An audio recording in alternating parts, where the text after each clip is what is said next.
Hello friends, అందరికి నమస్కారం. Welcome back to our YouTube channel, Crick signatures YouTube channel. So ఈరోజు ఈ వీడియోని అయితే 31 తారీఖు డిసెంబర్ నాడైతే మనకైతే సీఎం రేవంత్ రెడ్డి గారు అయితే శుభవార్తనే చెప్పడం అయితే జరిగింది. ఏంటనేది ఆసరా పింఛన్కి సంబంధించిన, చేయూత పింఛన్కి సంబంధించిన, వివిధ రకాల పింఛన్కి సంబంధించిన ఒక శుభవార్త అనేది తెలపడం అయితే జరిగింది. సో అదేంటనేది పూర్తి వీడియోలో అయితే తెలుసుకుందాం.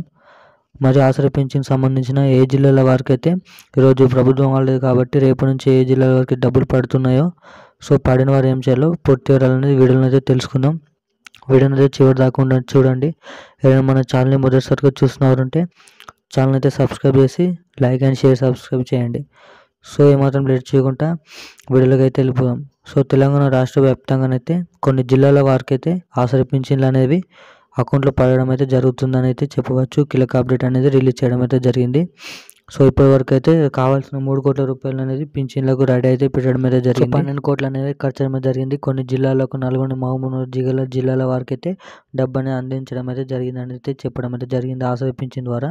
సో ఎవరైతే ఇంకా తీసుకోలేరో వారికి కూడా శుభవార్తనే చెప్పవచ్చు. ఎందుకంటే జనవరి 1వ తారీఖు నుంచి అయితే 2024 న్యూ ఇయర్ కానుకనైతే కొత్త వారికి మరియు పాత వారికి అయితే అమౌంట్ అనేది తీసుకోవడానికి ఆసరా పింఛన్ అకౌంట్లో పడే వాళ్ళకి అకౌంట్లో, పోస్ట్ ఆఫీస్కి వెళ్ళి తీసుకునే వారికి పోస్ట్ ఆఫీస్లో రావాల్సిన చేయూత పింఛన్, ఆసరా పింఛన్, వివిధ రకాల వికలాంగుల పింఛన్లు అన్నీ వారికైతే జనవరి 1 నుంచి 10వ తారీఖు వరకు అయితే తీసుకోవచ్చు అని అయితే సీఎం రేవంత్ రెడ్డి గారు అయితే న్యూస్ పేపర్లో చెప్పినట్టయితే తెలిసింది. మీటింగ్ ద్వారా ఈరోజు న్యూస్ పేపర్లో అయితే రావడం అయితే జరిగింది.